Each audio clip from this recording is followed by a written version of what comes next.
Tanggal 5 Maret tahun 1944, Yesus bersabda, "Bukankah kita baca dalam kitab Kejadian bahwa Allah menjadikan manusia tuan atas segala sesuatu di bumi, yakni segalanya terkecuali Allah dan para malaikat pelayannya? Bukankah kita baca bahwa Ia menjadikan perempuan pendamping laki-laki dalam sukacitanya dan kuasanya atas segala makhluk hidup? Bukankah kita baca bahwa mereka diperkenankan makan semuanya terkecuali dari pohon pengetahuan tentang yang baik dan yang jahat? Mengapa? Apakah makna dari perkataan, supaya Ia berkuasa? Dan apakah makna dari pohon pengetahuan tentang yang baik dan yang jahat? Pernahkah kalian mengajukan pertanyaan-pertanyaan ini? Kalian manusia, yang mengajukan begitu banyak pertanyaan-pertanyaan yang tak berguna namun tidak pernah menanyai jiwamu mengenai kebenaran-kebenaran surgawi. Jiwamu akan memberitahumu, jika jiwamu itu hidup, sebab suatu jiwa dalam rahmat digenggam bagai sekuntum bunga dalam tangan-tangan malaikatmu, dan bagai sekuntum bunga ia dikecup oleh matahari dan diperciki embun oleh Roh Kudus, yang menghangatkan dan meneranginya, menyemprotnya dan menghiasinya dengan terang surgawi. Betapa banyak kebenaran yang akan dikatakan jiwamu kepadamu. Jika saja kau tahu bagaimana berbicara dengannya, jika saja kau mengasihi jiwamu yang membuatmu seperti Allah, yang adalah roh, sebab jiwamu adalah roh. Betapa seorang sahabat karib yang akan kau miliki andai kau mengasihi jiwamu dan bukannya membencinya bahkan ke tingkat membunuhnya. Betapa seorang sahabat agung dan mulia dengan siapa engkau dapat berbicara tentang perkara-perkara surgawi, sebab kalian manusia begitu antusias berbicara dan kalian saling merusak satu sama lain dengan persahabatan-persahabatan yang, jika bukan persahabatan yang tidak pantas, seperti terkadang demikian, persahabatan-persahabatan itu nyaris selalu tak ada gunanya dan berubah menjadi suatu kesia-siaan dan keributan yang merusak akibat perkataan-perkataan duniawi. Bukankah aku telah bersabda, jika seorang mengasihi aku, ia akan menuruti sabdaku, dan Bapakku akan mengasihi dia, dan kami akan datang kepadanya dan diam bersama-sama dengan dia. Jiwa yang berada dalam keadaan rahmat memiliki kasih, dan dengan memiliki kasih ia memiliki Allah, yaitu Bapa yang memeliharanya, Putra yang mengajarinya, Roh yang meneranginya. Oleh karenanya jiwa memiliki ilmu, pengetahuan, kebijaksanaan, terang. Sebab itu renungkanlah betapa luhur percakapan-percakapan yang dapat dilakukan jiwamu denganmu. Percakapan-percakapan yang demikian memenuhi keheningan penjara-penjara, keheningan sel-sel, keheningan pertapaan-pertapaan, keheningan kamar-kamar orang-orang sakit yang kudus. Percakapan-percakapan yang demikian adalah penghiburan bagi para tahanan yang menantikan kemartiran, bagi para biarawan dan para biarawati dari biara tertutup yang mencari kebenaran, bagi para pertapa yang merindukan pengetahuan lebih mendalam akan Allah, bagi orang-orang sakit dalam menanggung, bukan, dalam mencintai salib-salib mereka.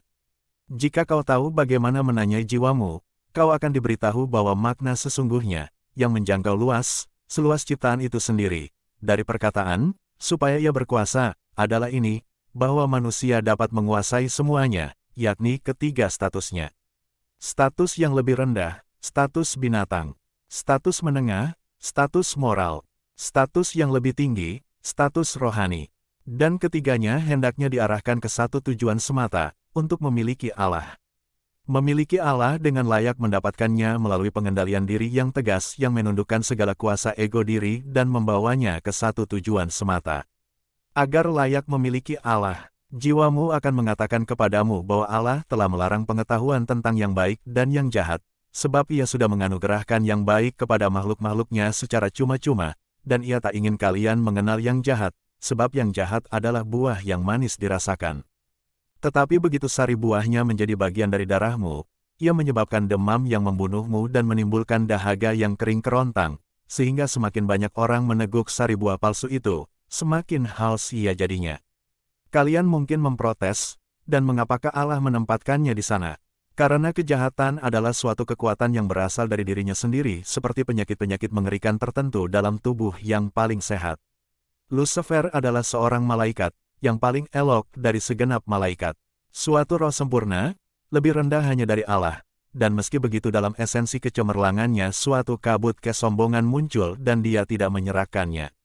Sebaliknya, dia justru memadatkannya dengan lama merenungkannya. Dan kejahatan lahir dari inkubasi ini. Kejahatan ada sebelum manusia ada.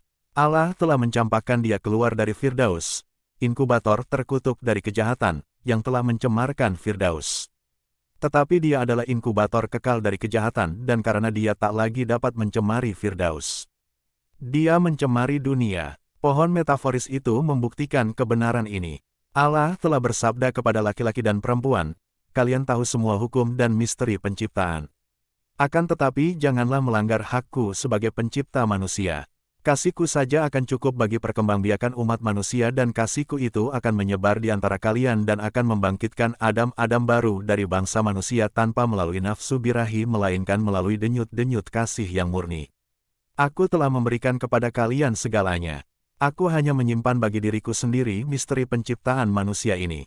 Setan ingin menjauhkan manusia dari keperawanan intelektual ini dan dengan lidah berbisanya dia merayu dan membelai kaki dan tangan dan mata Hawa, membangkitkan pikiran-pikiran dan suatu ketajaman pikiran yang tidak mereka miliki sebelumnya, sebab kedengkian belum memabukkan mereka. Hawa melihat, dan dengan melihat, ia ingin mencoba. Dagingnya bangkit. Oh, andai ia berseru kepada Allah. Andai ia bergegas datang kepadanya mengatakan, Bapa, ular telah membelaiku dan aku sedih. Bapa akan memurnikan dan menyembuhkannya dengan napasnya, yang dapat menghembuskan ketakberdosaan baru ke dalam dirinya seperti napasnya itu telah menghembuskan hidup. Dan napasnya akan membuatnya melupakan racun si ular, bukan, akan menimbulkan dalam dirinya rasa jijik kepada ular, seperti yang terjadi pada mereka yang menunjukkan kebencian naluriah terhadap penyakit yang baru dienyahkan dari diri mereka. Akan tetapi Hawa tidak pergi kepada Bapa. Hawa kembali kepada ular. Sensasinya manis baginya. Melihat bahwa buah dari pohon itu baik untuk dimakan dan menyenangkan serta sedap dipandang, ia mengambilnya dan memakannya.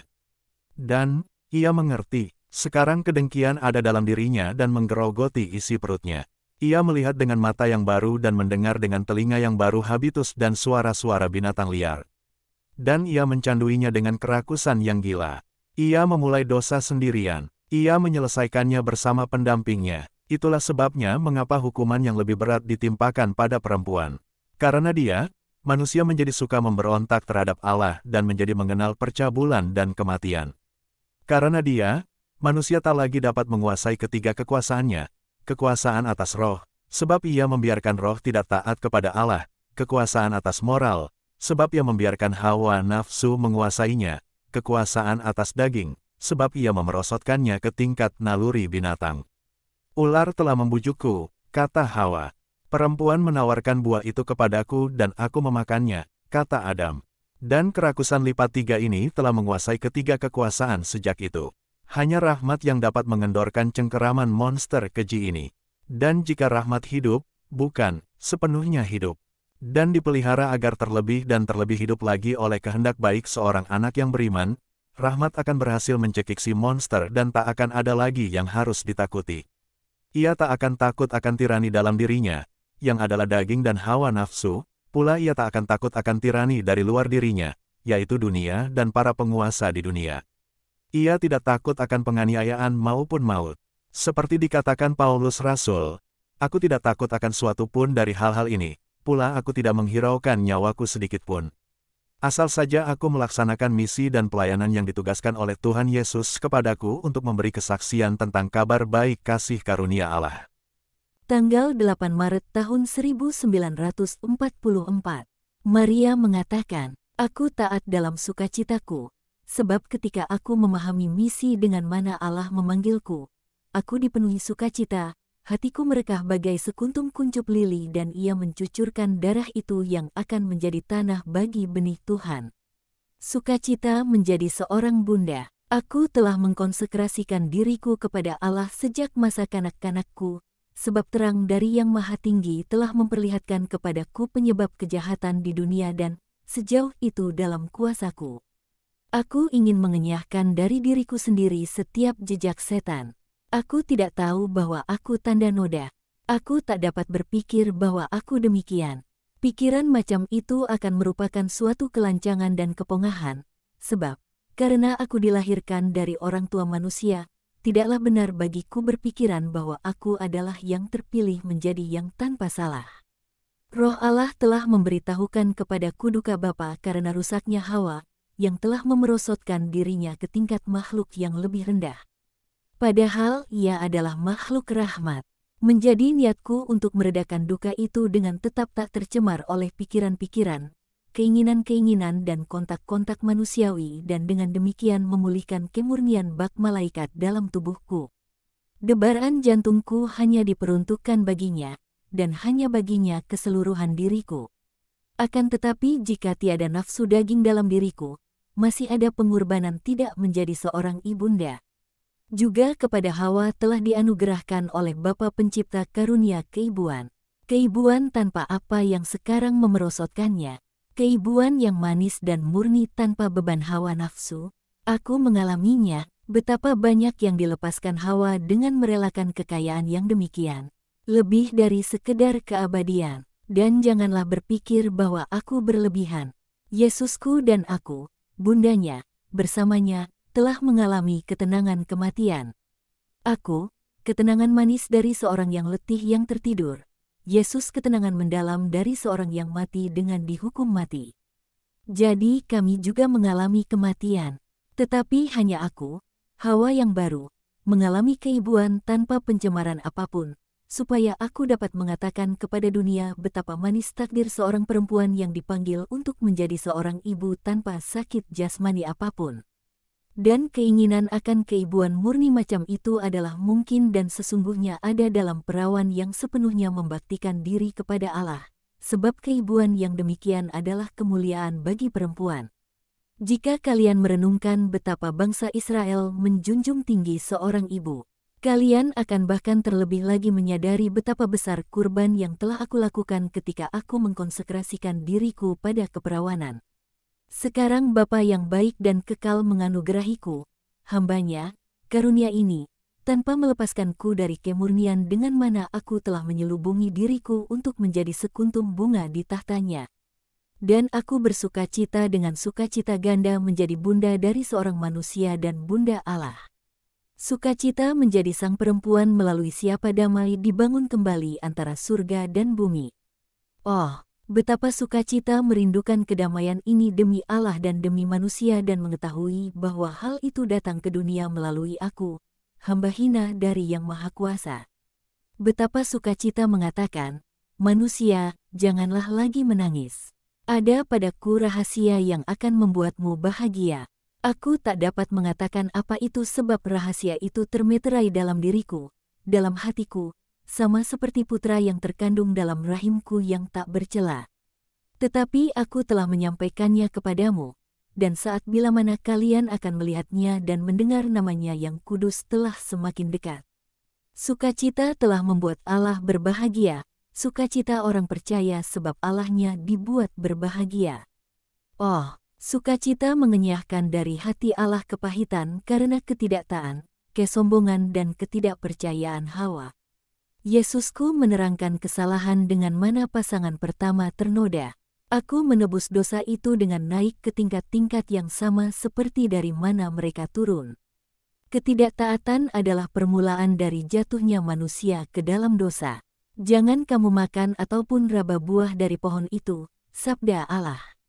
Tetapi laki-laki dan perempuan itu tidak menghormati larangannya. Meski sebagai raja dari ciptaan mereka diizinkan untuk meraba dan memakan semuanya terkecuali yang dari pohon itu sebab Allah menghendaki mereka lebih rendah hanya dari para malaikat saja. Pohon itu, sarana untuk menguji ketaatan mereka.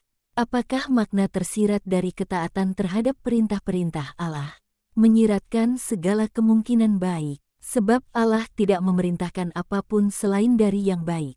Apakah itu ketidaktaatan? Ketidaktaatan adalah kejahatan, sebab membangkitkan suatu keadaan mental memberontak dalam mana setan dapat aktif.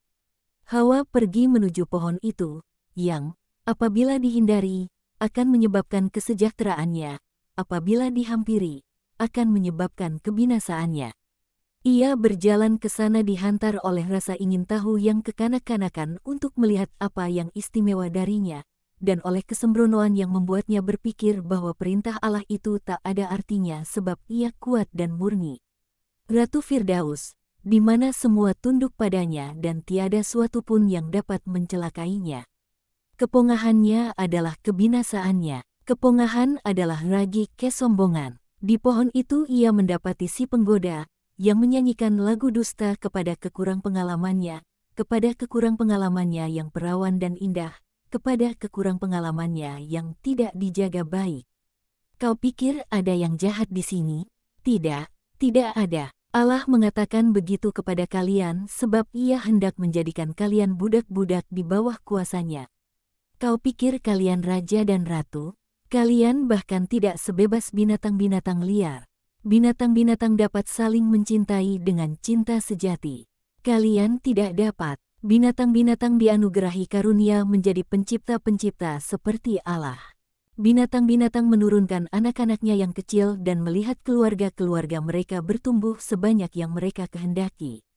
Kalian tidak. Kalian dijauhkan dari sukacita ini. Mengapakah menjadikan laki-laki dan perempuan jika kalian harus hidup seperti itu? Jadilah Tuhan. Kalian tidak tahu sukacita dari dua menjadi satu daging, yang menciptakan yang ketiga dan lebih banyak lagi. Janganlah percaya kepada Allah ketika Ia menjanjikan kepada kalian sukacita keturunan melihat anak-anakmu membentuk keluarga-keluarga baru. Meninggalkan ayah dan ibunya demi keluarga-keluarga mereka. Ia telah memberi kalian suatu kehidupan palsu. Kehidupan sejati adalah mengenal hukum-hukum kehidupan. Maka kalian akan menjadi seperti Tuhan dan akan dapat berkata kepada Allah, "Kami setara denganmu." Dan bujuk rayu berlanjut sebab tak ada keinginan untuk menghentikannya. Sebaliknya malahan ada keinginan untuk meneruskannya dan untuk belajar apa yang tak menjadi milik manusia. Dan pohon terlarang menjadi sungguh mematikan bagi bangsa manusia sebab dari cabang-cabangnya di sana tergantung buah pengetahuan pahit yang berasal dari setan. Dan perempuan menjadi betina dan dengan ragi pengetahuan yang berasal dari setan dalam hatinya, ia berjalan terus untuk merusak Adam. Dengan tubuh dan jiwa mereka merosot dan moral mereka rusak, mereka menjadi mengenal kesedihan dan kematian baik jiwa mereka yang kehilangan rahmat dan tubuh mereka yang dilucuti dari keabadian. Dan luka-luka Hawa mengakibatkan penderitaan, yang tak akan reda hingga pasangan terakhir di dunia mati. Aku pergi menyusuri jalan yang ditempuh kedua pendosa, namun dengan arah yang berlawanan. Aku taat dalam segala hal. Allah mengilhamiku untuk menjadi seorang perawan. Aku taat ketika aku mencintai keperawanan yang menjadikanku semurni perempuan pertama sebelum ia bertemu setan. Allah memintaku untuk menikah. Aku taat dengan meninggikan perkawinan ke tingkat kemurnian yang dikehendaki Allah ketika Ia menciptakan orang tua pertama. Aku kemudian yakin bahwa takdirku adalah selibat dalam perkawinan dan hinaan orang karena kemandulanku yang suci, ketika Allah memintaku untuk menjadi seorang bunda. Aku taat, aku percaya bahwa itu mungkin dan bahwa sabda berasal dari Allah, sebab aku dipenuhi damai ketika aku mendengarnya. Aku tidak berpikir, aku layak untuk itu. Aku tidak berkata, sekarang dunia akan mengagumiku, sebab aku seperti Allah, membuat daging bagi Allah. Tidak, aku tidak berbuat demikian. Aku merendahkan diriku dalam kerendahan hatiku. Sukacita membual keluar dari hatiku bagai tangkai sekuntum mawar. Akan tetapi tangkai itu segera dihiasi dengan duri-duri tajam dan dicengkeram dalam lilitan duka cita, bagai ranting-ranting yang diselimuti oleh lilitan konvolvuli. Duka cita karena derita pasanganku, yang mencekik sukacitaku. Duka cita karena derita putraku, suatu duri yang menusuk sukacitaku. Hawa menginginkan kenikmatan, kemenangan, kebebasan.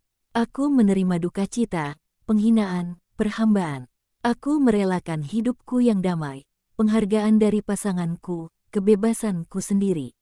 Aku tak menyisakan suatu pun bagi diriku sendiri. Aku menjadi hamba Allah dalam daging, dalam moral, dalam roh, mengandalkannya tidak hanya untuk perkandungan yang perawan, melainkan juga untuk perlindungan bagi kehormatanku, untuk penghiburan bagi pasanganku, untuk sarana-sarana yang sesuai demi meninggikannya juga ke kemuliaan perkawinan. Sehingga kami dapat memulihkan laki-laki dan perempuan ke martabat mereka yang hilang. Aku memeluk kehendak Allah bagi diriku, pasanganku dan anakku. Aku katakan, ya, untuk ketiganya. sebab aku yakin Allah tak akan mengingkari janjinya untuk menolongku dalam duka citaku sebagai pasangan yang menyadari bahwa ia didakwa bersalah, dan sebagai seorang ibunda yang tahu bahwa ia mengandung seorang putra untuk melahirkannya ke dalam duka cita. Aku katakan, ya, dan tiada yang lain. Ya, itu membatalkan, tidak Hawa terhadap perintah Allah. Ya, Tuhanku, seperti yang kau kehendaki. Aku akan mengetahui apa yang kau kehendaki aku tahu. Aku akan hidup seperti kau kehendaki aku hidup. Aku akan bersukacita jika kau menghendakinya. Aku akan menderita untuk apa yang kau kehendaki aku derita. Ya, untuk selamanya, Tuhanku, sejak dari saat berkas sinarmu menjadikanku seorang bunda hingga ke saat kau memanggilku kembali kepadamu. Ya, untuk selamanya, ya. Segala suara-suara baik dari daging, segala hasrat baik dari roh berada di bawah kendali, ya, ku yang abadi. Dan di atas, beralaskan berlian, terdapat rohku, tiada memiliki sayap untuk terbang kepadamu. Namun ia adalah tuan dari seluruh ego, yang ditundukkan dan dijadikan hambamu. Hamba dalam sukacita, hamba dalam duka cita. Akan tetapi tersenyumlah, ya Allah, dan bergembiralah. Kesalahan telah ditaklukkan. Ia telah dienyahkan dan dibinasakan. Ia tergeletak di bawah tumitku, telah dibasuh dengan air mataku dan dibinasakan oleh ketaatanku. Sebuah pohon baru akan dilahirkan dari hatiku dan ia akan menghasilkan buah yang tahu akan segala kejahatan sebab ia menanggungnya semua dalam dirinya dan akan memberikan semua yang baik.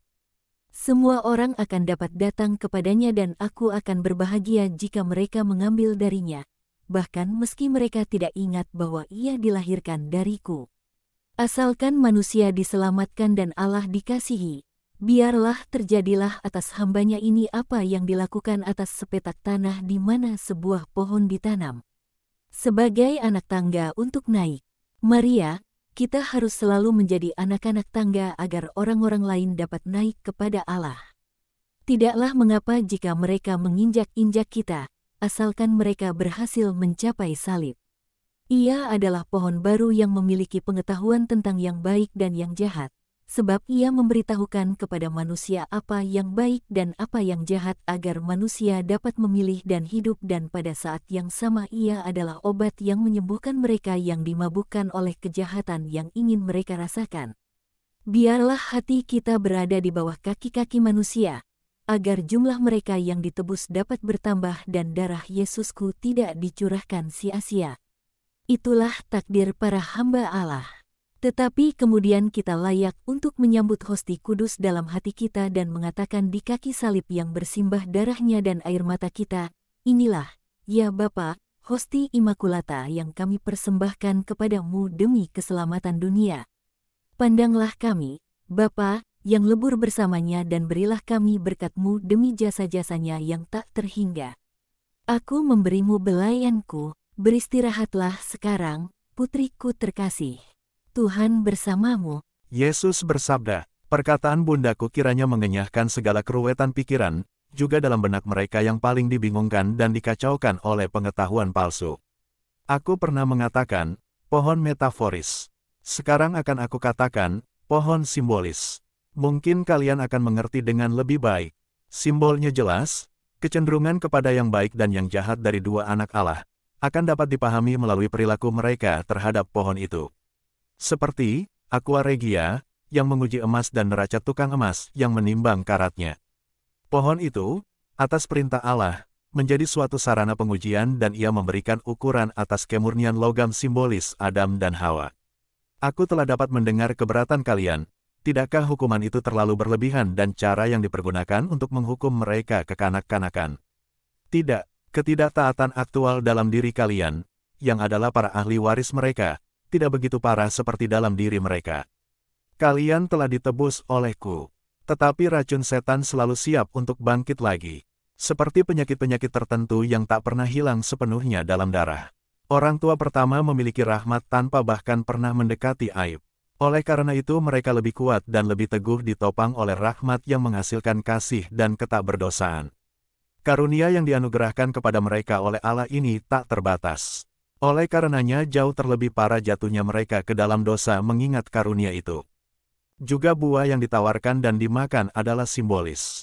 Itu adalah buah dari sebuah pengalaman yang ingin mereka miliki atas hasutan setan untuk melanggar perintah Allah. Aku tidak melarang manusia mengasihi.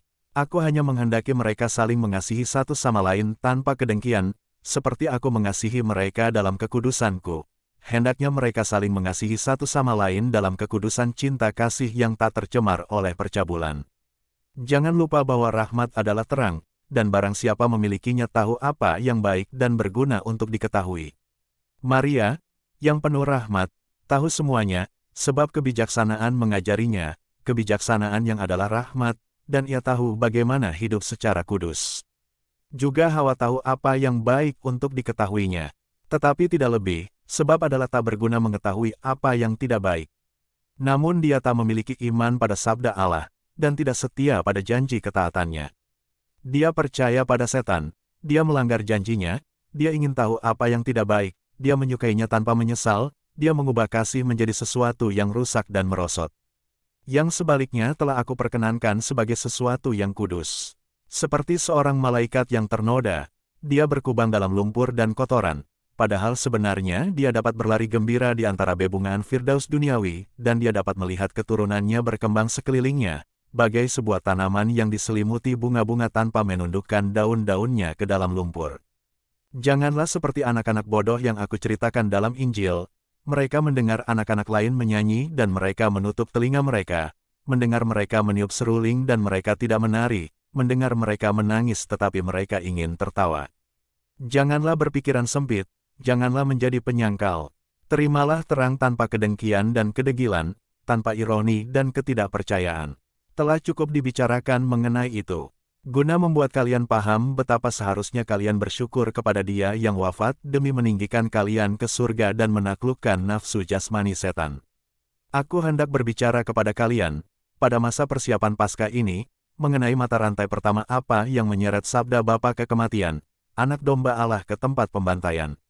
Aku hendak berbicara kepada kalian mengenainya, sebab sekarang 90% dari kalian seperti Hawa yang dimabukkan oleh napas dan perkataan Lucifer, dan kalian tidak hidup untuk saling mengasihi satu sama lain, melainkan memuaskan diri kalian dengan kenikmatan hawa nafsu.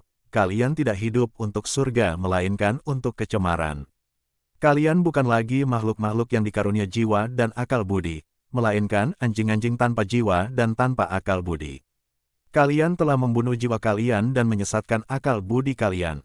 Sesungguhnya aku berkata kepadamu bahwa orang-orang biadab terlebih unggul dibandingkan kalian dalam ketulusan kasih mereka.